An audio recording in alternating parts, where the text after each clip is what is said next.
learning from my mentor. This guy went to Georgia Tech and MIT. He's a really smart guy, and he's like, "Yo, Austin, I want to mentor you," and we talked for a while, and I want to share with you some things that I learned from him. One thing I learned was the importance of making complex ideas and explaining them in a simple way. And this is especially important for me as a YouTuber, where I have a channel. I'm like, "Yo, I'm trying to learn all this stuff so I can teach other people, but I need to be able to teach it in a way to where everyone else can understand, even though it's complicated."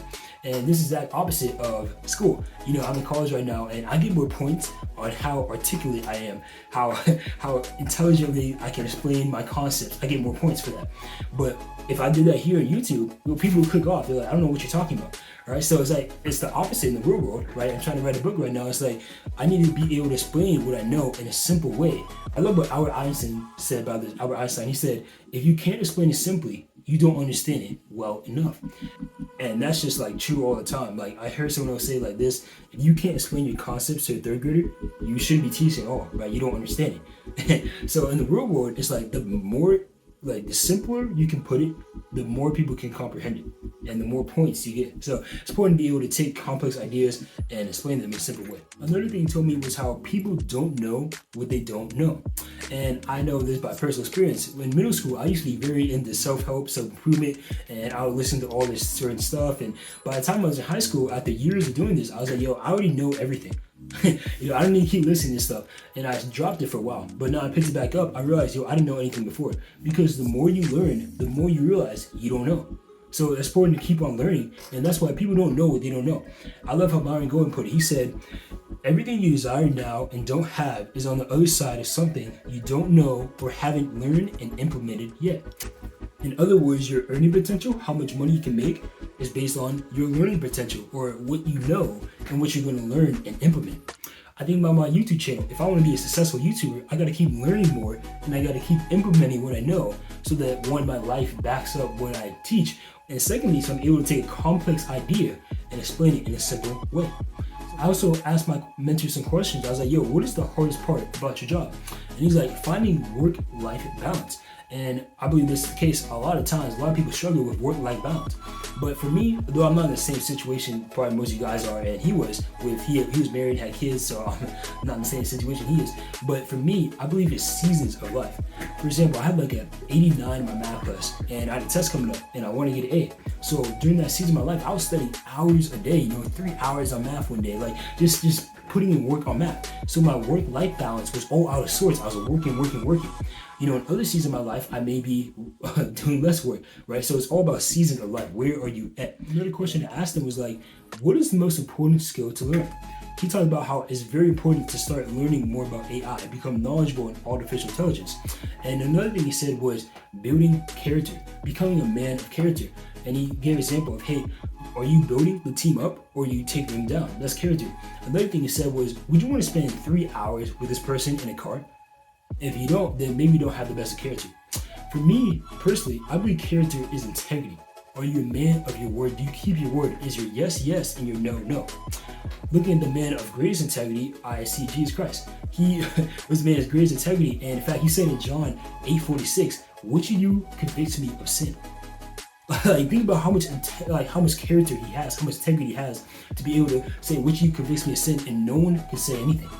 I mean, that's the man of integrity, and that's a man we should follow as well. So just building character, learning more AI, that's 2-point skills that he taught me about. Another thing I asked my mentor about was his mindset. I was like, "Yo, talk to me about your mindset." And he said, "Okay, this is my mindset. I want to make my boss's job as easy as possible." He wants to serve his boss. He wants to do above and beyond what is required of him. He wants to meet his boss's every need. And that's a great mindset to have, not just in the workplace, but in every area of life, to be a servant of all. Going back to Jesus' example, I love his example in John 13. He literally was washing his disciples' feet. Like the Lord of Lords, the King of Kings, the Christ, the Messiah. He was washing his disciples' feet.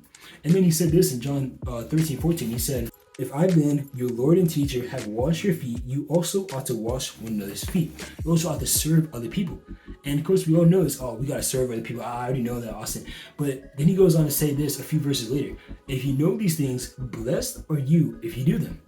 Like, the blessing's not in the knowing. We all know what to do. Hey, make complex ideas simpler. Hey, keep on learning, keep on growing. No AI. Keep on learning, whatever it may be. But the blessing's not in the knowing. The blessing's in the doing. It's the blessing in the application of it. Like I said, the earning potential you have, how much money you can make, is based on your learning potential, how much you know, but also how much you learn and how much you implement what you learn, how much you put it into practice. Like my mentor said, it's important to learn AI because this society, I feel like we have so much available information, but it's so available to us, but we don't have wisdom, which is the application of that information. That's what we lack. And the blessing's not in the hearing, the blessing's not in the knowing, the blessing is in the doing. I love what it says in Hosea, I believe 6:6. He says like, my people are destroyed for lack of knowledge, right? And people are like, oh yeah, lack of knowledge, you gotta keep learning stuff. No, it goes on to say this, because you have rejected knowledge, I also reject you from being preached for me. So the message here is not in they had no information. The message is here that they had the information, but they rejected the information. So is it because they weren't knowledgeable of it? No, they didn't put it to practice. They had Moses, they had the law, but they didn't put what they knew into practice. The blessing is not in the hearing, the blessing is in the doing. Another question I asked him was, what is your biggest regret? He said, yeah, Austin, my biggest regret is actually holding too tightly to money. Like he was thinking money was security, when in reality, it's not. I love this verse in 1 Timothy 6:17, which says, command those who are rich in this present age not to be haughty, nor to trust in uncertain riches, but in the living God who gives us richly all things to enjoy. So he is rich, right? He's a very smart guy. He's rich. He's my mentor, right? But it's not bad to be rich. But what's bad is holding too tightly to that. It's finding security in that. And someone may ask, why is it bad to find security in money? Well, it says it in the verse how the money, the riches, they're uncertain, right? You don't know what's going to happen to it. It could all be gone just like that. I think about the 1920s. That was a booming generation for the United States. You can search it up. It's called the Roaring 20s. Like, because a lot of people had money back then. But 1929, stock market crash. Everyone lost their money, right? So it's uncertain. Some people probably had the security in that. And it's like, yo, my security is gone, right? Because money is so uncertain, right? So it's not bad to have money. It's a good thing, right? But it can be a good thing. It depends who you are. But don't have that be your security, which was his biggest regret in life. All right, let's get a few more lessons in real quick. Let's go really fast on these. So one thing he said was invest in appreciating assets and less in depreciating assets. An appreciating asset is something that's going to be worth more over time. On the other hand, a depreciating asset is something that's going to be worth less over time. For example, a car. The instant you drive it, well, it's going to be worth less. You put miles on it, you put different things on it, right? But on the other hand, you tell me, hey, invest in houses. That's an appreciating asset. It's going to be worth more over time. Which, if you live where I live, the house market is crazy right now, right? So it's crazy because it's an appreciating asset. It's going to be worth more. And another thing he said, obviously, was work hard, be diligent. That's where he got to where he was, and that's where if I want to get somewhere, I gotta do that as well. Another thing he said was, don't let anyone else tell you no. You tell yourself no. As in, when you're going for your dreams, when you're going for your goals, when you have something that you want, don't let other people say, hey, that's too hard. You're not going to do it. You're not good enough. See, I remember starting this YouTube channel. A couple of months ago, I told my friends, I want to be a YouTuber. And they're like, yeah, it's very hard to be successful on YouTube. Keep in mind, these guys don't have a YouTube channel. Right? They're telling me, hey, Austin, that's going to be hard. But I didn't let that no stop me from saying, yo, God willing, I'm going to put a video out every single week and see what happens with it, right? 10 years from now, how could I not be good at YouTube? Right? But I feel like a lot of people do like they did is they set a level of difficulty to something before they started. They don't have YouTube channels, but they're saying, Austin, it's hard to do a YouTube channel. How would they know? They haven't put the work in to do it. And now I'm doing it. It's not that hard. It's not that hard. It's just you gotta keep being consistent and keep learning stuff. Like I said, the more you learn, the more you realize you don't know. Right? I realize I don't know a lot of stuff. Now that I'm learning, but I know much more than I did before when I thought I knew a lot of stuff. Right? So just keep on learning. But that's the difference. They set a level of difficulty to something, but they don't know how hard it is. But by setting the level of difficulty to something before starting it, you're telling yourself no. You're saying, man, this is gonna be too hard, but you, in reality, you don't know if it's hard or not. But I love my mentor, man. I'm thankful that he spent time to talk with me.